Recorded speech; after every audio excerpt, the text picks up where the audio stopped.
मैं बात करना चाहूँगा मेरे शुरुआत कैसे कैसे कहाँ से हुई। आई एम फ्रॉम उड़ीसा और मेरी स्कूलिंग कॉलेज कंप्लीट BA से ग्रेजुएशन तक उड़ीसा में ही रहा है। और लेकिन मैं बात करना चाहता हूँ, शेयर करना चाहता हूँ मेरी जर्नी कहाँ से शुरुआत हुई है। मेरी स्कूल्स थी सेंट टेरेसाज़ स्कूल, सेंट मेरी स्कूल उड़ीसा में, सेंट टेरेसाज़ स्कूल थी जोड़ा में, सेंट मेरीज स्कूल था बड़बिल में। वहाँ से मैं ICSE कंप्लीट किया इन द ईयर 1982। उसके बाद कॉलेजेस उड़ीसा में, ग्रेजुएशन भी उड़ीसा में, केंझर कॉलेज, वहाँ पे मैं BSc करता था। बहुत अच्छा कॉलेज है, काफ़ी फेमस कॉलेज है और उसके रिज़ल्ट्स टीचिंग बहुत अच्छे हैं। तो वहाँ पे बहुत हॉस्टल में ही रहता था और BSc कंप्लीट किया 1986 में मैंने कंप्लीट किया। तो जिस वक्त मैंने +2 साइंस और ग्रेजुएशन उस टाइम 2 साल की थी, इस प्रोसेस के दरमियान मुझे ये लगा कि मुझे नॉर्मल कोर्स कहाँ करूँगा, लाइफ में क्या एम्बिशन है, क्या करना क्या है मुझे। मैं एवरी कॉमन बॉय, हर एक की तरह मैं भी वैसा ही कंफ्यूज था कि लाइफ में करूं क्या, क्या करियर चॉइसेस हैं। लेकिन मैं अपने काम में लगा था, जो आज की काम है उसी में ही लगा था, उसमें फोकस करता था। और उस समय ऐसे था कि जितने सारे इंस्टीट्यूट्स हैं, चाहे वो एविएशन हो, पैकेजिंग हो, मेडिकल हो, रेलवेज़ हो, अप्लाई करना चाहिए। और मेरी इच्छा थी कि मैं कुछ अलग सा कुछ डिफरेंट इंटरेस्टिंग कोर्स करूं जो दिल को टच करे, क्योंकि उस time scope in the news, इतने सारे न्यूज़ मीडिया या इतने सारे चैनल्स ऑफ इंफॉर्मेशन नहीं थे। This is 1986। तो लकीली फॉर मी हमारे हॉस्टल में एक सीनियर थे, मेरे बड़े भाई जैसा। वो मुझे देखे कि मैं एक पेपर कटिंग करके मैं फॉर्म फिलअप कर रहा हूँ एडमिशन के लिए और फीस भर रहा हूँ। तो उन्होंने बोला कि आप FTI में ज़रूर अप्लाई करना, अभी निकलने वाला है एडवर्टीज़मेंट। मैंने पूछा FTI क्या है भाई? बोलते FTI आपको नहीं मालूम है, बहुत फेमस है, वहाँ से बहुत बड़े बड़े डायरेक्टर्स एक्टर्स पास हुए हैं। तो हमारी फैमिली में फ़िल्म देखना, म्यूज़िक सुनना बहुत दूर था। हमारी फैमिली में कोई ना फिल्म इंडस्ट्री में है, ना कोई म्यूज़िक इंडस्ट्री में था मेरी फैमिली में। सो आई सेड यस, डाल देता हूँ, नहीं ज्वाइन करना है। My philosophy was that application के लिए डाल दो, नहीं अगर मिल गया then you can decide whether to join और not. So but why delete that. So this was how I applied for FTI in 1986 and I got admission in the same year. So ये 3 साल जो FTI में हमने पढ़ाई की, sound recording and sound engineering, इतना interesting था। मैं आपको स्टार्ट से बताना चाहता हूँ कि the first 3 months I remember I felt out of place frankly. Why did I feel out of place? Because atmosphere बड़ा कॉस्मोपॉलिटन था, बड़ा फ्रीली लड़का लड़की बड़ा फ्रीली बात करते हैं, कुछ भी jokes around flying. So I was little conservative and for the first 3 months, 3 महीने के लिए मुझे थोड़ा सा ऑड लगा। वो मैंने पॉजिटिवली लिया और ये सोचा कि ना, ये आपको फिल्म इंडस्ट्री के लाइन ऐसा ही, I have to change myself. तो मैंने खुद को जब चेंज किया और मुझे तब से इतना अच्छा लगा कि क्योंकि फिल्म मेकिंग जो है टीम वर्क, सबसे मिलजुल के काम करना, इवन छोटी से छोटी काम का भी इम्पोर्टेंस वहाँ पता लगा। और दूसरी चीज़ आपको बताना चाहता हूँ कि एंट्रेंस जो हमने दी थी, मेरा एंट्रेंस एग्ज़ाम कोलकाता में हमने दिया था, क्योंकि भुवनेश्वर में या टोटल उड़ीसा में FTI के एंट्रेंस एग्ज़ाम के सेंटर नहीं थे। सो मुझे कोलकाता आना पड़ा था एंट्रेंस एग्ज़ाम देने के लिए। हमारे बैच में जिसमें हमने एंट्रेंस दिया था उसमें 7 लोग उड़ीसा में एडमिशन मिल गया। तो उसके ये गर्व की बात शेयर करना चाहता हूँ कि from the next year FTI kept a center in Bhubaneswar also, examination center, and it's still on, I guess. So ये 3 साल में फिल्म मेकिंग में मैं पूरा ध्यान लगाया और मेरी इंटरेस्ट जो था साउंड में इंटरेस्ट था। और क्योंकि इलेक्ट्रॉनिक्स में थोड़ा बहुत इंटरेस्ट था और गैजेटरी मैं घर पे भी मोटर्स, इलेक्ट्रिकल ये ऐसे बहुत एक्सपेरिमेंट करता था। तो मेरा नेचर ऐसे ही था कि कुछ मिस्ट्री है तो उसको तोड़ के निकाल के स्टडी करूँगी, how does it work. Machine से बहुत प्यार था और लकीली मेरा रिज़ल्ट काफ़ी अच्छा रहा। इनफैक्ट सेकेंड ईयर में हमारी एक ट्रिप पड़ी थी बॉम्बे, जहाँ पे हमको एक म्यूज़िक स्टूडियो में जाना पड़ा था। We had to meet a music director for a student project film. तो वहाँ पे हमने वरनाज भाटिया जी से मिलने गए थे। It is called film centre in Tardeo. और हमने प्रोफेशनल स्टूडियो बॉम्बे बेस्ड कभी मैंने देखा भी नहीं था। तो वो स्टूडियो में जब हमने कदम रखा, मॉनिटर रूम के अंदर इतनी बड़ी हॉल, म्यूजिशियंस प्रैक्टिस कर रहे हैं, आवाज़ें म्यूज़िकल आ रहे हैं, म्यूज़िक कंपोज़र लगे हुए, इंजीनियर्स अपने कंसोल में बैठे हुए हैं। तो वो जगह इतना मैजिक क्रिएट किया उस दिन कि मेरे लाइफ में जो एक डाउट्स थी कि साउंड रिकॉर्डिंग के बाद करना क्या है कैरियर वाइज, क्योंकि फिल्म मिक्सिंग है, साउंड डिज़ाइन है, म्यूज़िक प्रोडक्शन है, टेलीविज़न है, कहाँ पे टारगेट करने का है। तो दैट डे मैंने डिसाइड कर लिया कि ये सॉन्ग मेकिंग बिज़नेस में सॉन्ग रिकॉर्डिंग इंजीनियर बनना है। एंड भगवान की दया है कि ये कामयाब हो गया और मेरी ड्रीम फुलफ़िल हो गई और बहुत अच्छी तरह से फुलफ़िल हुई। तो एक दिन ये समय आ गया कि एफटीआई से हमें निकलना है और एफटीआई में बड़ा आराम का लाइफ था, कोई चिंता नहीं था, घर से पैसे आ रहे हैं। तो अब आ गया हमारे ऊपर कि हमें अपने पैरों पे खड़ी होनी है, रिस्पॉन्सिबिलिटी। तो ये हमने घर से पूरी मेरी फैमिली की बैकिंग थी, मेरे डैडी का बहुत बैकिंग था कि बेटा जो करोगे दिल से करना और अच्छा करना। तो हमने एक सूटकेस और एक बेडिंग लेके पहुंच गए बॉम्बे। दोस्तों के घर में हमने अपना कोना पकड़ लिया, जैसे होता है हर एक बैच में, वो पकड़ लिया। और हमारे डेली का ये प्रोसेस था कि हमारे जेब में 1 रुपए के कॉइन्स होने चाहिए था और एक टेलीफोन डायरी। सब दिन टारगेट ये था कि मिनिमम 10 सीनियर्स को फ़ोन करना है कि मैं बॉम्बे आ गया हूँ, मुझे काम चाहिए, मैं ढूंढ रहा हूँ, मुझे काम चाहिए। तो ये हमने कम से कम 15 दिन तो किया। 15 दिन हमने फ़ोन घुमाया 1-1 रुपये कॉइन बॉक्स में डाल के, और फ़ोन आ गया उसके बाद कि भाई मिलने आ जाओ। और मेरा टारगेट ये था कि मैं रिकॉर्डिंग स्टूडियो में ही काम करूँगा, म्यूज़िक रिकॉर्डिंग स्टूडियो में काम करूँगा। और मैं आपको शेयर करने से बहुत गर्व महसूस करता हूँ कि बॉम्बे लैब दादर में है, वहाँ पे मुझे पहली नौकरी मिली जून 12 तारीख 1989। और मुझे बुलाए थे, बोले कब से आप प्रदीप जी आप स्टार्ट करोगे? मैं अभी से, मैं आ गया, मेरा काम अभी से शुरू, मुझे असाइन कर दीजिए। तो ऐसे ही ज्वाइन किए। मेरे सीनियर्स वहाँ पे भी थे। और मैं स्पेशली मेंशन करना चाहता हूँ, मेरे गुरुजी श्री बद्रीनाथ शर्मा जी बहुत सीनियर रिकॉर्डिस्ट हैं। बिफोर इंडिया गेन्ड इंडिपेंडेंस तब से वो रिकॉर्डिंग कर रहे हैं। जब मैं ज्वाइन किया ही वॉज 70+। और उस समय मैंने प्यार किया फिल्म की गाना रिकॉर्डिंग चल रहा था और मेरी एंट्री वहाँ पे हुई। तो मुझे मेरे चारों तरफ वर्ल्ड क्लास म्यूजिशियंस, इंडिया के top musicians, top arrangers, music, एक गाना जो हम बचपन से सुनते आ रहे हैं, हम 3 मिनट में 4 मिनट में सुन के खुश हो जाते हैं। लेकिन वो सॉन्ग बनाने का जो प्रोसेस है, लेबोरियस प्रोसेस, वो आँखों के सामने देखना और महसूस करना और वो आवाज़ें करना मेरे लिए बहुत ही बड़ा। मैं एक छोटा गांव से आया था, कभी सोचा भी नहीं था।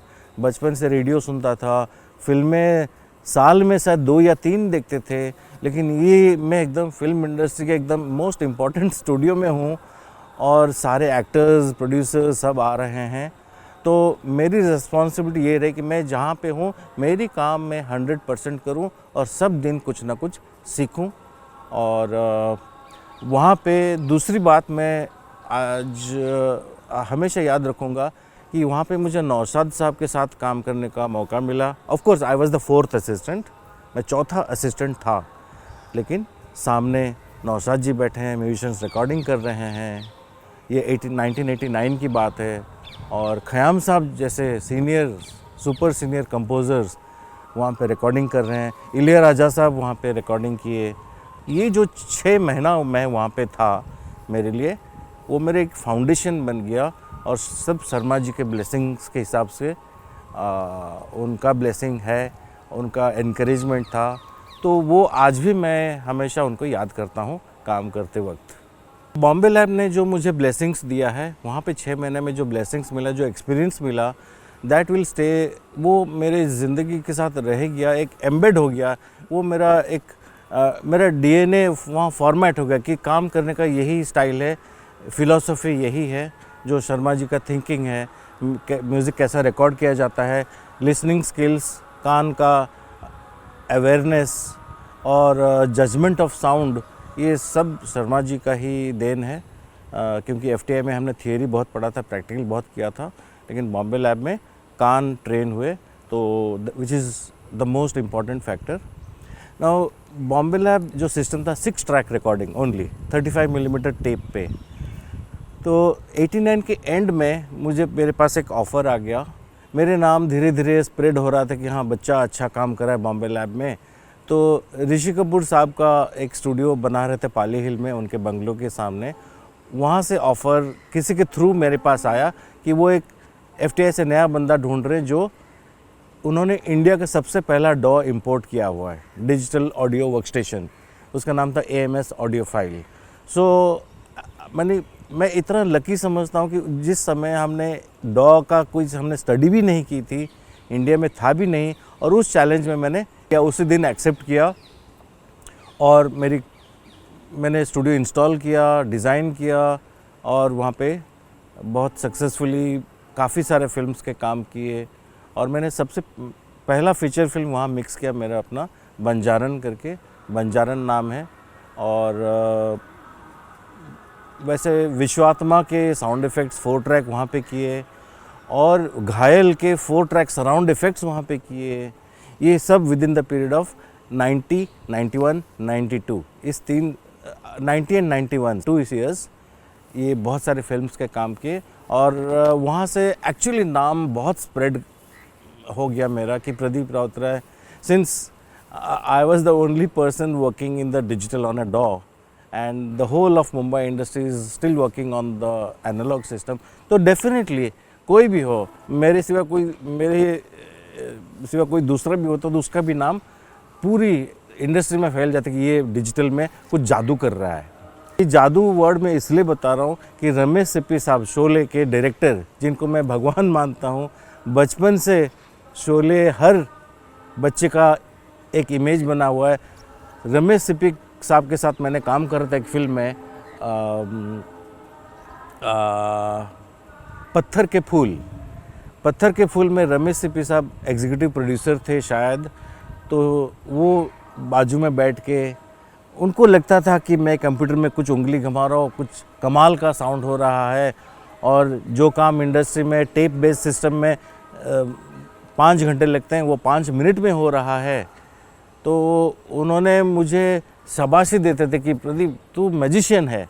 मैं उनको कहता था कि सर आप हमें तो ऐसा बोलेंगे तो फिर सूरज को अगरबत्ती दिखाने वाली बात हो गई। आप जैसा गुरु,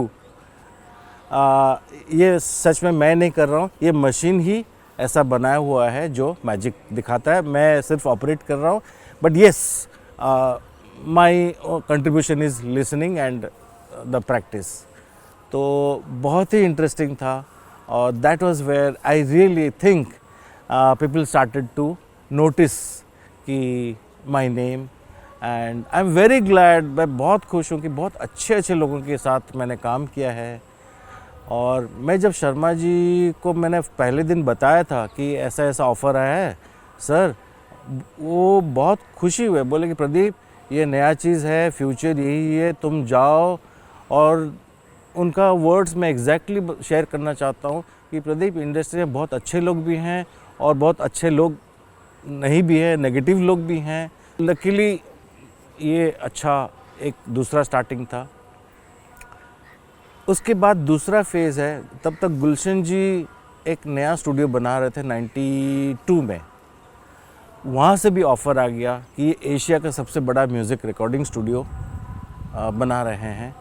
तो मुझे 92 में वहाँ पे जॉब मिल गया, और गुलशन जी भी बहुत सपोर्ट करते थे कि आपको कुछ कमी नहीं होना चाहिए। एज़ फार एज़ आप इंजीनियर्स हैं, कोई भी इक्विपमेंट हो, वायर से लेकर मिक्सर से लेकर नया कुछ भी आ रहा है तो आप प्लीज़ हमें बताएं, हम आपके लिए सब आपके लिए ले आएंगे। बस मुझे ये चाहिए, ये अगेन गुलशन जी का पर्सनल वर्ड्स है, आदमी को काम करने का शौक़, उनको तो नेज़ल था, बड़ा अच्छा लगता था सुनने में, आदमी को काम करने का शौक़ चाहिए। तो थैंकफुली वो शौक़ बहुत है, अभी भी है, 1% कम भी नहीं हुआ है, बल्कि बढ़ता बढ़ता जा रहा है क्योंकि काम इतना इंटरेस्टिंग है। तो ये टी सीरीज़ का सिलसिला भी मैंने उनका स्टूडियो डिज़ाइन, इंस्टॉलेशन से लेके वायरिंग से लेके मैंने 2 साल काम किए। उसके बाद मुझे धर्मेंद्र जी का स्टूडियो में मुझे कॉल आया, सनी स्टूडियोज़। तो सनी स्टूडियोज़ में 3rd फ्लोर जो एक स्पेस था उसको कन्वर्ट करना था सॉन्ग रिकॉर्डिंग स्टूडियो में, और उस वक्त 92 में सॉन्ग रिकॉर्डिंग का बहुत ज़्यादा डिमांड था। और मेरी यूनिट, मेरे साथी से मिलकर हमने 3rd फ्लोर स्टूडियो को कन्वर्ट करके म्यूज़िक रिकॉर्डिंग स्टूडियो बनाया। और आई थिंक सनी स्टूडियो मेरे दिल के नज़दीक करीब बहुत है, बहुत प्यारा स्टूडियो बन गया और काम बहुत अनेक काम किए। बड़े बड़े प्रोड्यूसर्स, बोनी कपूर साहब, विधु विनोद चोपड़ा के फिल्म, देन सुभाष घाई साहब, जितने बड़े बड़े प्रोड्यूसर्स, क्योंकि सारे जो मेजर म्यूज़िक कंपोज़र्स थे नंबर 1 से नदीम श्रवण, अनु मलिक, राजेश रोशन, बप्पी लहिरी, आदेश श्रीवास्तव, आनंद मिलिंद, ये सारे हमारे दे यूज्ड टू प्रेफर कि सनी स्टूडियो में रिकॉर्डिंग करें। उस वक्त मुंबई में फिल्म के सॉन्ग रिकॉर्डिंग के लिए 4 स्टूडियो हुआ करते थे। एक है महबूब स्टूडियो बैंड्रा में, सनी में 2 स्टूडियोज़ और एक वेस्टर्न आउटडोर। तो इन चारों स्टूडियो में गाना रिकॉर्डिंग होता था और बड़ा अच्छा ट्यूनिंग होता था। और दिन में हम 16 घंटा, एवरेज 16 घंटा काम करते थे और थकते नहीं थे, बल्कि एनर्जी बढ़ता जाता था। रात के 2 बजे तक एनर्जी बढ़ता जा रहा था, क्योंकि क्रिएटिव लोग हैं, राइटर्स हैं, म्यूज़िक कंपोज़र्स हैं, इतने टैलेंटेड म्यूजिशियंस हैं।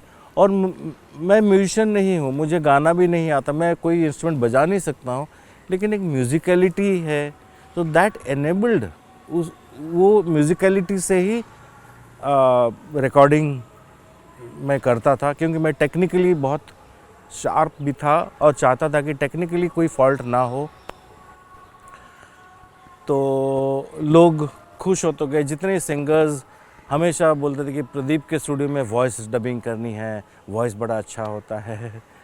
तो बस लोगों का प्यार है, वहाँ से बहुत अच्छा एस्टैब्लिश हो गया, अगेन री एस्टैब्लिश हो गया। Sunny Studios career for me was 4.5 years. Then I got a offer from Sahara Studios. वहाँ पे सहारा स्टूडियोज़ में मैंने 10 साल काम किए। लगभग 2002 जब आया, 2002 में सराउंड साउंड 5.1 साउंड आने के बाद क्लाइंट्स डिमांड करने लगे कि आप स्टूडियो को अपग्रेड कीजिए। तो हमारे जो बॉसेस को हमने कन्विंस किया, उन्होंने पूरी सैंक्शन की, 7 करोड़ की बजट में आप पूरा वर्ल्ड्स बेस्ट स्टूडियो ऐसा करना है। तो मुझे लंदन जाना पड़ा, उन्होंने कंपनी के थ्रू, मैंने लंदन गया, वहाँ से जितने आई वाज गिवन बहुत फ्री हैंड मुझे दिया गया, आपको जो करना है करो, क्योंकि आप ही काम आप करते हो, तो आपको जो चाहिए कोई, और मैं हर चीज़ का हिसाब किताब, पिन से लेके वायर से लेके कंसोल तक, एवरीथिंग मेरी रिस्पॉन्सिबिलिटी बनी कि ये मुझे एक इतना बड़ा चांस लाइफ में मैं कभी सोचा भी नहीं था कि कोई 7 करोड़ का बजट ऐसे ही सैंक्शन कर दें कि आपको वर्ल्ड्स बेस्ट स्टूडियो बनाना है। तो वो जो फेथ उन्होंने मेरे ऊपर रखी, उस फेथ को मुझे दिखाना था कि आपने फेथ रखा था, ये लीजिए मैंने बना के दे दिया।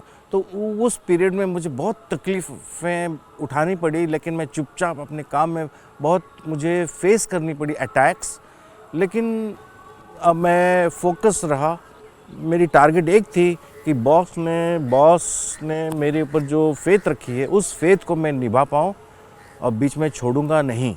कितना भी आप अटैक करो मैं छोड़ूंगा नहीं, क्योंकि लोग चाहते थे कि ये निकल जाए। तो पॉलिटिक्स उसके बारे में डिस्कस नहीं करना चाहता हूँ, लेकिन ये हुआ तो मुझे लंदन जाना पड़ा क्योंकि 5.1 एक नया सिस्टम था। तो मैं ये चाहता था कि मैं बिना सीखे या अधूरा सीखे मैं कुछ करूं, नाम ख़राब हो, क्योंकि नाम ख़राब होने में टाइम नहीं लगता है, नाम बनाने में समय लगता है। कोई भी क्रिएटिव फील्ड में कैमरामैन, साउंड इंजीनियर, एक काम ख़राब है, लोग बाय वर्बली लोग बोलते हैं ये काम ख़राब हो गया, वहाँ मत जाओ, ये डेंजरस है। तो मेरी फ़िलॉसफी ये थी कि मैं सीखूँगा उसके बाद। तो अगेन मैं शुक्रगुजार करना चाहता हूँ हमारे बॉस की कि उन्होंने पूरा मेरी ट्रिप सैंक्शन की। मेरी हायर एजुकेशन सराउंड साउंड में मैंने सर्टिफिकेट कोर्स किया ऑक्सफोर्डशायर से, और इक्विपमेंट इंपोर्ट किए वहाँ से, और वर्ल्ड के जो सबसे नंबर 1 एकूस्टिक डिज़ाइनर हैं, स्टूडियो डिज़ाइनर, उनके साथ बातचीत करके उनको इनवाइट किया और वो भी आए, और हमारा स्टूडियो फाइनली कंप्लीट हुआ 2008 में। सो ये रहा मेरे लिए एक हाईलाइट रहा कि मैं एक हायर ट्रेनिंग करके मैं अभी स्टूडियो सक्सेसफुली कंप्लीट कर चुका। अब उसके बाद आ गया मेरी, तब तक रिकॉर्डिंग सिस्टम बॉम्बे में बहुत चेंज हो चुका था। एकूस्टिक रिकॉर्डिंग में दिन में कम से कम 200 से 300 म्यूजिशियंस आते थे, सुबह 9:30 से रात के 12-2 बजे तक। अब 2006 के बाद इतने कम हो गए क्योंकि प्रोग्रामिंग आ गया, घर पे कंप्यूटर में कर रहे हैं लोग, और स्टूडियोज़ का बुकिंग टाइम सफ़र होने लगा, इनकम सफ़र होने लगा स्टूडियोज़ का। तो फिर मैंने डिसाइड किया कि अब मुझे एजुकेशन में जाना है, नए टेक्नोलॉजी चेंज हो गया है। तो लकीली स्टूडेंट्स भी का भी डिमांड था कि हम आके कोर्स करें। तो हमने प्राइवेट इंस्टीट्यूट, FTI, और बॉम्बे में बहुत सारे इंस्टीट्यूट हैं, कोलकाता में SRFTI है, रोहतक में भी इंस्टीट्यूट है, फिल्म इंस्टीट्यूट्स में मैं पढ़ाता हूँ as a visiting faculty. Student के साथ ये इंटरेक्शन करना बहुत ज़रूरी समझता हूँ मैं कि not only technical knowledge but also how to approach sound recording, क्योंकि आजकल बहुत चीज़ डाउनलोड किया जा सकता है, बहुत चीज़ यूट्यूब से कॉपी किया जा सकता है, बट मैं उस चीज़ को मैं इनकरेज करना चाहता हूँ कि आप कुछ ओरिजिनल सोचिए और ओरिजिनल एकूस्टिक रिकॉर्डिंग कीजिए और साउंड परसेप्शन पे ध्यान दीजिए। फाउंडेशन स्ट्रॉन्ग करें तो आप आगे कोई भी टेक्नोलॉजी एडवांस हो तो आपको इजीली समझ सकते हैं। ये रहा मेरे एजुकेशन का फोकस यहाँ पे रहा। जहाँ तक कि प्रेजेंट स्टूडेंट्स जो sound engineering, sound recording, music production, sound related पढ़ाई करना चाहते हैं फिल्म मेकिंग में या म्यूज़िक प्रोडक्शन में, वैसे तो अनएंडिंग बहुत सारे सलाह और एडवाइस हैं, लेकिन सबसे पहले ये बोलूँगा कि साउंड में काम करने के लिए आपको 3 चीज़ की बहुत ज़रूरी फोकस करनी पड़ेगी। एक है थियोरेटिकल नॉलेज। थियोरेटिकल नॉलेज बहुत इम्पॉर्टेंट है क्योंकि ध्वनि में बहुत सारे कंसेप्ट्स है, ध्वनि दिखाई नहीं देती है, महसूस किया जाता है, ध्वनि में इमोशंस है। सो आप sound engineer is just not a technician, is a technician as well as an artist. दोनों का मिलावट है होना चाहिए साउंड इंजीनियर। और 3 चीज़ फोकस में, एक है टेक्निकल नॉलेज पक्का होना चाहिए, कोई डाउट नहीं होना चाहिए, बिकॉज साइंस बड़ा एग्जैक्ट सब्जेक्ट है, या तो यस या तो no. So you have to be perfect knowledge होने चाहिए कि हाँ this is the why machines work, how they work, you have to be perfect. Number 2 is your hands on practice. Theory is behind your head and your hands on practice, ease of practice. जितना practice करेंगे हाथ पैर उतना और कान।